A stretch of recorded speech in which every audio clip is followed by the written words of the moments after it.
B. Collins. Peter B. Collins News and Comment. It's Thursday, February 15th, 2018. A whole boatload of news today. We'll see if we can stay afloat for half an hour or so. Thanks for clicking on the Peter B. Collins podcast. I really appreciate it. We deliver about 30 minutes of news and comment on a daily basis here, and we give it away free, no subscription required. You can also find it on YouTube if that's news to you. Check it out. And if you visit our page on YouTube, please click on the subscribe button. You don't have to pay anything, and no salesperson will call, but it helps improve my standing over at YouTube, where we might be able to generate a little revenue here for the Peter B. Collins podcast.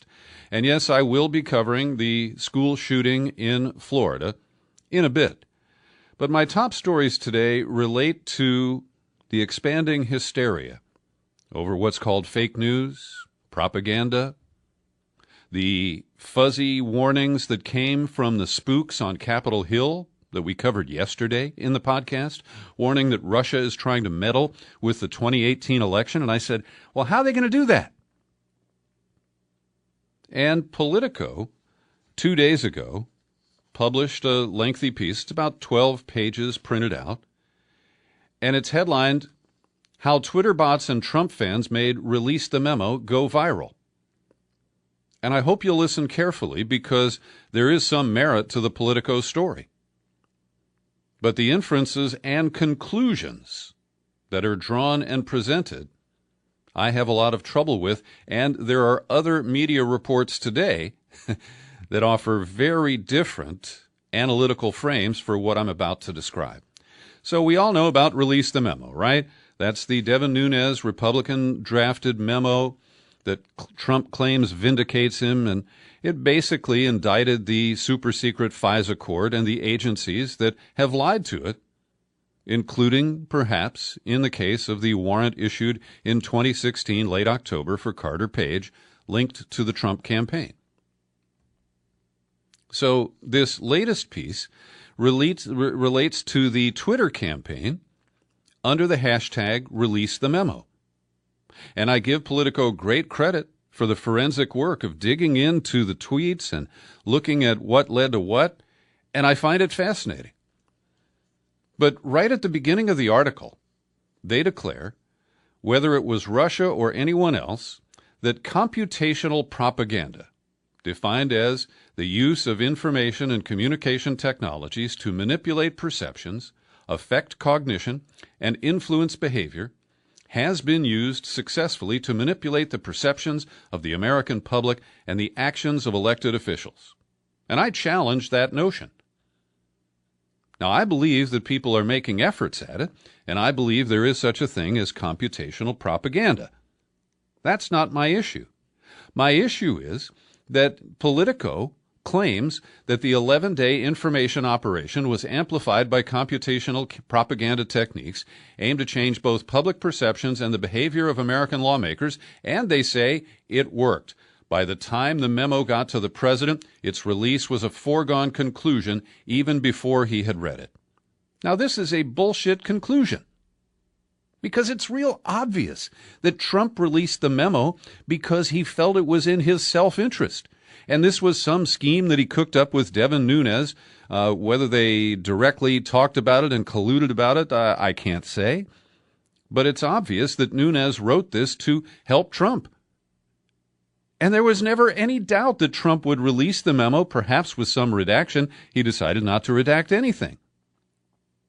And the challenges to releasing it that came from the Democrats and from the FBI and other elements of the deep state, they all said, oh, you can't release this. It's got sources and methods. And what it revealed is that Christopher Steele wrote the dossier for Fusion GPS. They wanted to claim that Trump was supposed to keep secret something we all know. And the Politico conclusion here, which is an editorial comment in a news article, that because of this computational propaganda campaign, that Trump released the memo. He didn't need even a single tweet from Joe Sixpack to release that memo. Now, once I get over that, I find this fascinating, what they've been able to track down and, how this originated. And if we believe the data that is presented here by Politico about this Twitter campaign, well, it is chilling.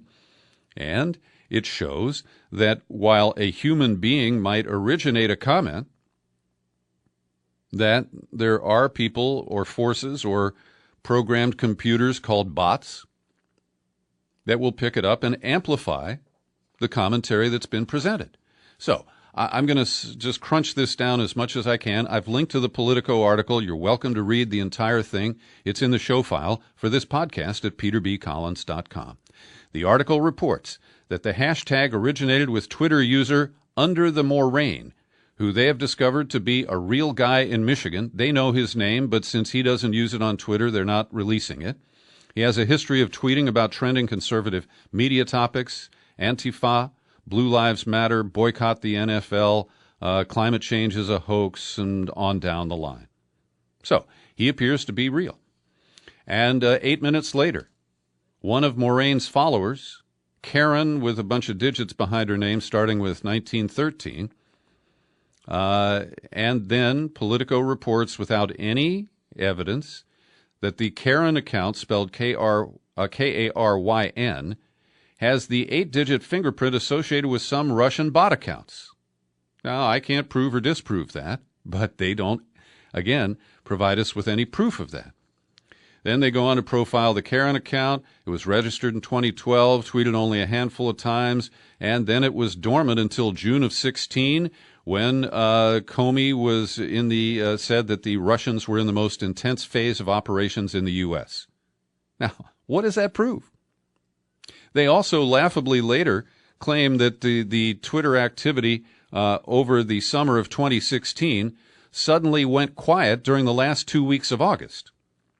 And they say, well, everybody knows that's when people in Moscow all go on vacation. Well, come on, that happens all over the world. France, the capital of France, is deserted in the last 2 weeks of August. The capital of the United States is deserted in the last 2 weeks of August. And that's where this becomes so cartoonish. Because the data they present, as I say, is interesting. One of the other people, a Twitter handle, Queen Covfefe, released the memo hashtag at 4 p.m., then retweeted the original Moraine tweet at 6:18 p.m. And Queen Covfefe has tweeted 47,000 times in the 24 months since that account was established. That's a hell of a lot of tweeting. I understand that. But in all of the discussion here, where they create this impression of this massive interconnected networks of people who are amplifying tweets, and they link it back to the St. Petersburg operation of the Russian Information Agency.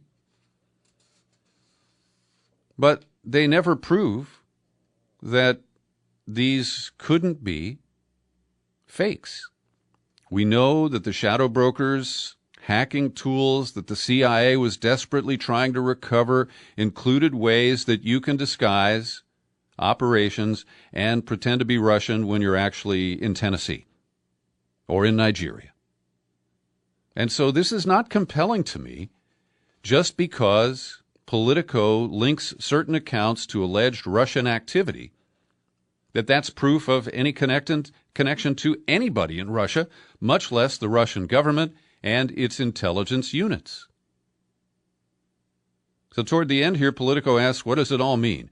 A year after it should have become an indisputable fact that Russia launched a sophisticated, lucky, daring, aggressive campaign against the American public, we're as exposed and vulnerable as we ever were, if not more so, because now so many tools we might have sharpened to aid us in this fight seem blunted and discarded by the very people who should be honing their edge. There is no leadership. No one is building awareness of how these automated influence campaigns are being used against us. Maybe everyone still thinks if they're the one to control it, then they win and they'll do it better. Then they lumber on here. This gets at a deeper issue. The problem with the term fake news is that it's completely wrong, denoting a passive intention. What is happening on social media is very real. It's not passive, and it is information warfare. Well, I believe that people are conducting information warfare on Twitter, on Facebook, in the newspaper, on television. It goes on every day. And this hysterical idea that we are threatened by tweets is just, it is ridiculous. So, let us now turn to today's New York Times and an interesting analysis presented by the gentleman's name is Brendan Nyhan, Nyhan. He asks right at the outset, how easy is it to change people's votes in an election? And he presents quite a bit of interesting data. For example, when you try to persuade people to change their minds, it rarely happens, whether it's political advertising, news reports, or so-called persuasion from the internet. And so a study conducted showed that exposure to fake news websites before the 2016 election was heavily concentrated among the 10% of Americans with the most conservative information diets, people who don't change their minds. The total number of shares or likes that fake news and bots attract can sound enormous until you consider how much information is out there online. Twitter reported that Russian bots tweeted 2.1 million times before the election, but these represented only 1% of all election-related tweets and 0.5% of views of election-related tweets. And they also published a study that shows that TV advertising, what does it say here? The net effect of exposure to an additional TV commercial shifts the partisan vote of approximately 2 people out of 10,000. So are you getting the context here? Even if all the bot activity that this Politico story suggests occurred around Release the Memo, it only fueled partisan people who already supported that position. And it in no way, in my humble opinion, affected Trump's decision to release that memo. That was purely a political act, and it was a foregone conclusion, tweet or no tweet. So I've linked to both of these in the show file for today's podcast. Check them out. Also, this next item is a Washington Post story, byline Craig Timberg. And it reports, and keep in mind, all right, the Washington Post was one of the most extreme promoters of the manipulation of social media on behalf of Trump by Russians in 2016. And now, based on Columbia University's Jonathan Albright, and I don't agree with all of his research findings, but he took a look at 36,000 tweets reportedly sent by Russian accounts, and I question that, as you know. And one quote in the article here is, look, the Kremlin, they don't need to create a false narrative. It's already there. They're just taking a narrative and elevating it. And what the Post reports, based on the Columbia study, is that most of the information that was believed to be amplified by Russians originated in the United States. The most common sources of the news stories that were pushed out were Breitbart, the Washington Post, and I'm shocked to report, my own hometown newspaper, the San Francisco Chronicle, which does a lousy job of covering national issues. It's all wire stories and rehashed coverage from the New York Times. RT, that dangerous propaganda outlet that a year ago the spooks told us was such an influence on the 2016 campaign, RT ranked 19th among widely linked sites in the 36,000 tweets that were analyzed. And RT does report things that would be considered by the establishment to be divisive, that our elections are not full of integrity. There's a lot of gaming by voter suppression. You know, things that you hear on a daily basis on the Peter B. Collins podcast. Oh, and here's the item. This is in the Post story. The volume of tweets shows a major spike of activity in the days after Clinton stumbled in New York on September 11th, but went quiet during the last 2 weeks of August. And, you know, I was posting on Facebook after Hillary fell on her face and was lifted by these security guards and heaved into that minivan. I didn't need a Russian to tell me that this was a very serious incident that raised very important questions about her health and her ability to not only campaign, but to serve. And whether the Clinton campaign was being honest with us about Hillary's health. So this really reaches into the realm of the absurd. Now, I do believe that people have figured out how to game Twitter. I personally hate Twitter.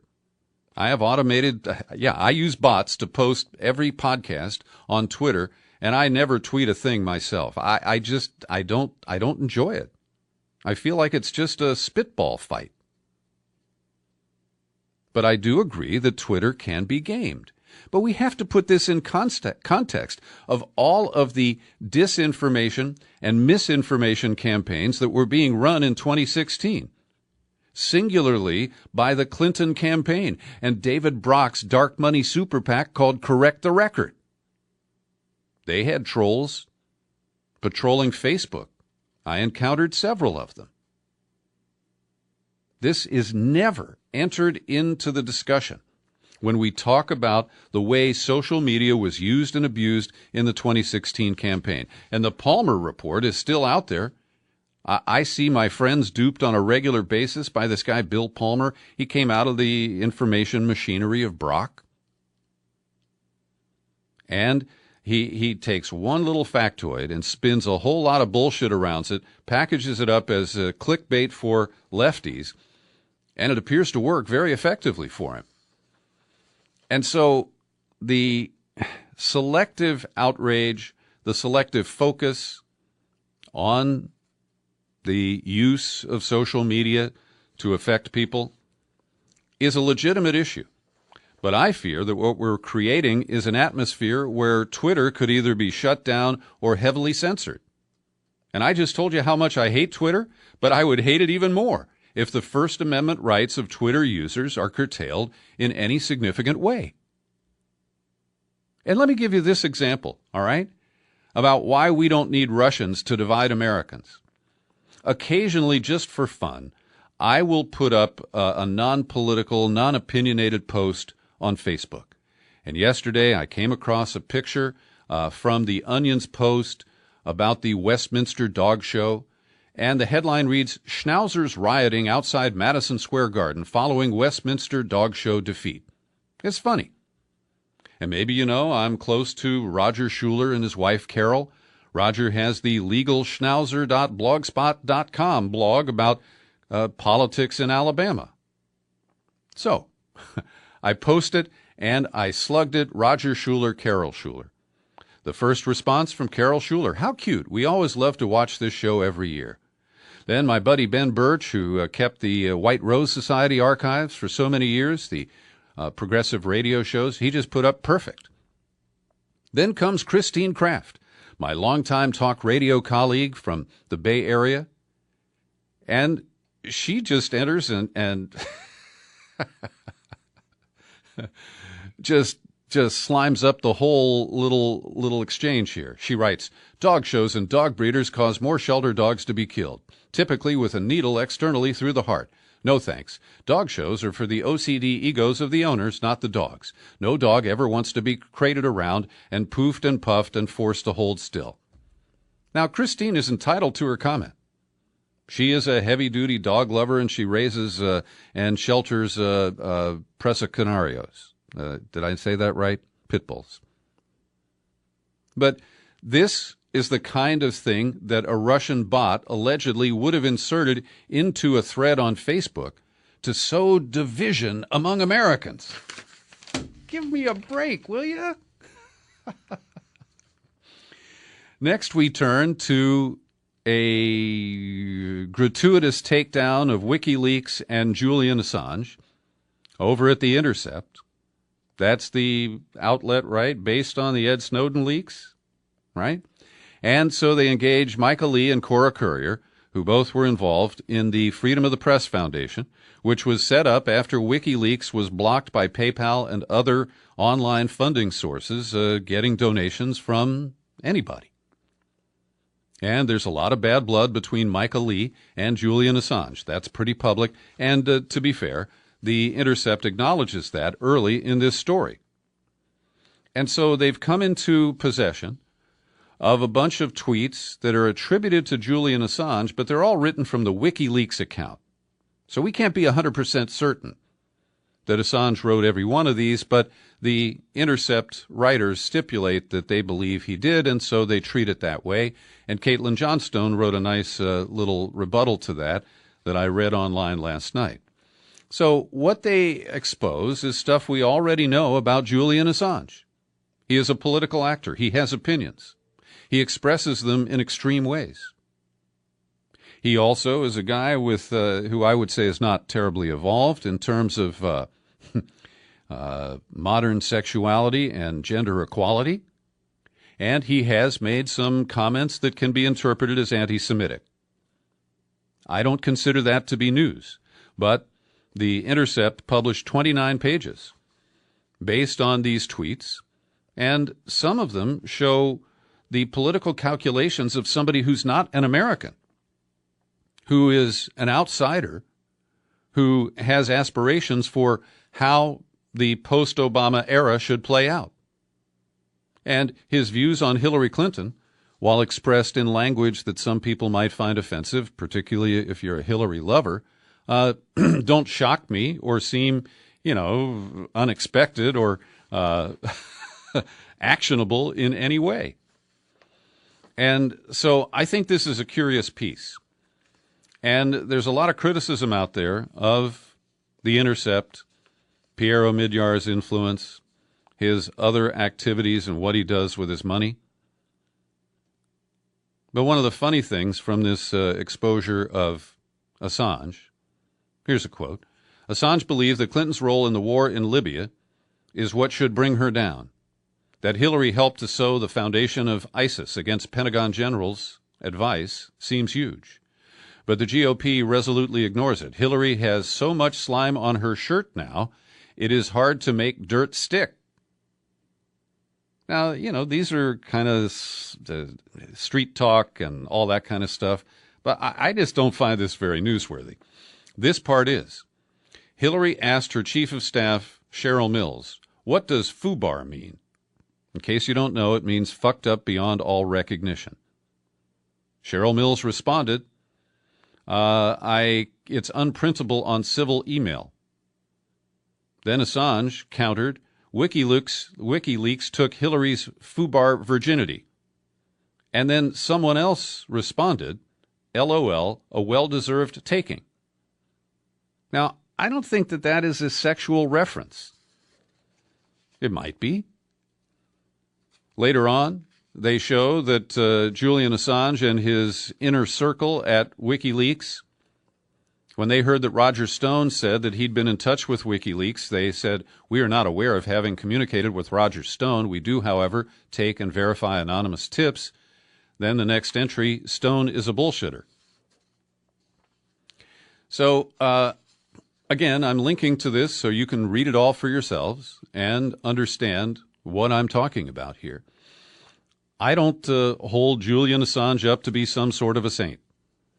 He has been useful in busting through excessive secrecy and disclosing information that national populations and the world should be aware of. And while I don't take a position on what happened with the women in Sweden, I'm inclined to believe that he was framed in an effort to shut him down.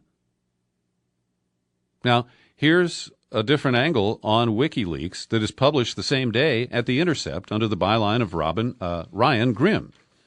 And it relates to a visit that Republican California Congressman Dana Rohrabacher made to London last year. He visited with Julian Assange, and according to Rohrabacher, Assange shared information about the source of the Democratic Party leaks that WikiLeaks published during 2016.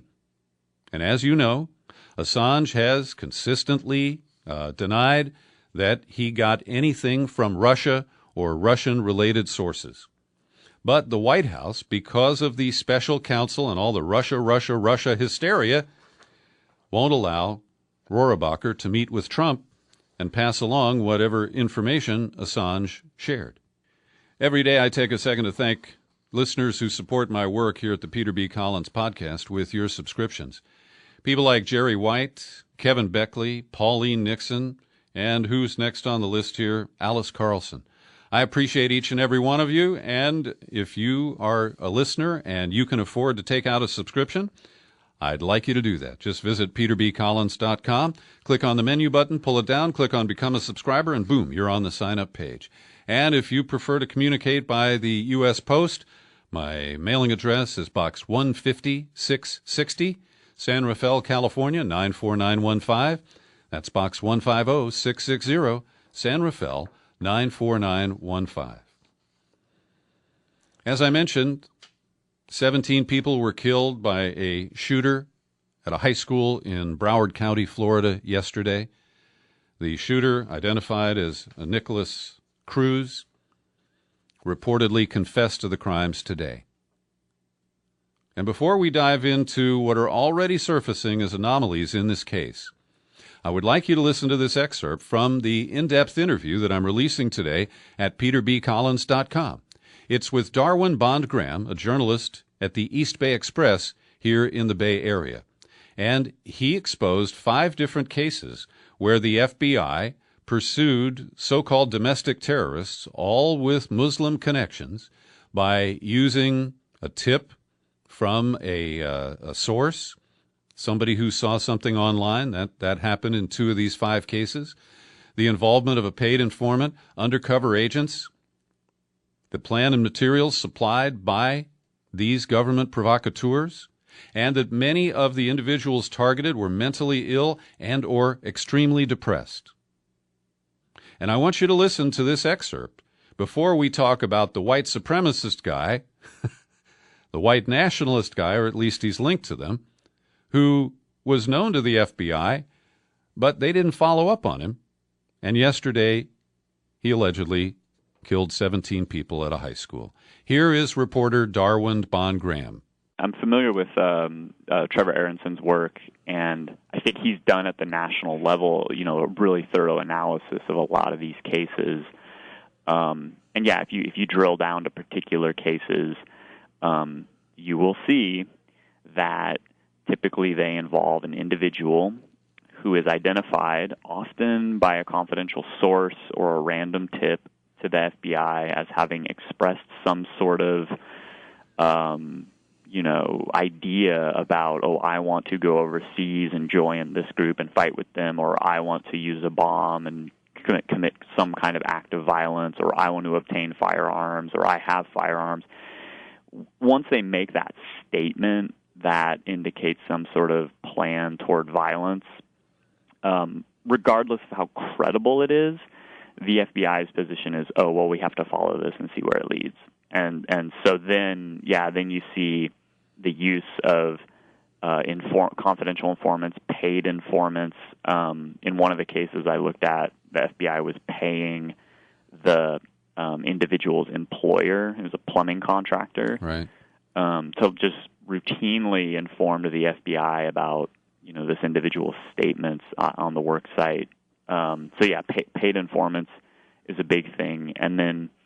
Yeah, I mean, if the FBI pulls the trigger on a case and decides they're going to, take it all the way, then you get to the point where you have multiple undercover agents posing as terrorists, helping an individual devise a plan, and then literally providing most of the materials.